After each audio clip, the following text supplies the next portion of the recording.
नमस्कार, मी पंजाब डक। आज आहे 30 मे 2025। संपूर्ण महाराष्ट्रातल्या शेतकऱ्याला अंदाज देणार आहे।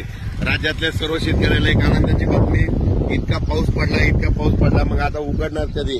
तर राज्यातल्या शेतकऱ्याला सांगू इच्छितो की म्हणजे उद्यापासून 31 मे पासून तर 6 जून पर्यंत असं जोरानं वारं सुटणार आहे। पाऊस काही येणार नाही, त्याच्यामुळे काही चिंता करायची गरज नाही। पण राज्यातल्या शेतकऱ्याला सांगू इच्छितो की तुम्ही काय करा, शेतीची कामं या 6 जून पर्यंत करून घ्या। कारण की राज्यामध्ये 7, 8, 9, 10 जून 4 दिवस परत पाऊस येणार आहे, म्हणून हे लक्षात घ्यायचं।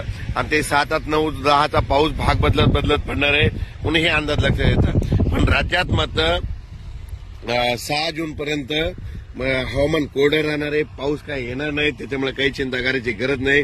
फक्त आजपासून बघा तुम्ही, आज जोरानं वारे सुटतील।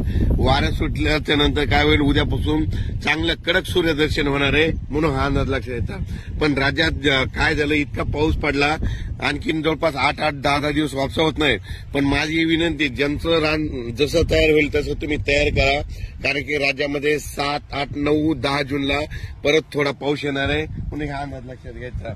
म्हणजे सांगायचं झालं तर पाऊस म्हणजे राज्यात 7, 8 जूनचा पूर्व विदर्भ, पश्चिम विदर्भ, दक्षिण महाराष्ट्र, उत्तर महाराष्ट्र, कोकणपट्टी, खानदेश, मराठवाडा या म्हणजे सगळ्या विभागामध्ये पडणार आहे। 7 जून ते 10 जूनच्या दरम्यान तो पाऊस असणार आहे, दररोज भाग बदलत पडणार आहे, म्हणून हा अंदाज लक्षात। पण 6 जून पर्यंत म्हणजे आज 30 मे पासून ते 6 जून पर्यंत हवामान कोरडं राहणार आहे, खूप काही मोठा पाऊस येणार नाही, त्याच्यामुळे काही चिंता करायची गरज नाही।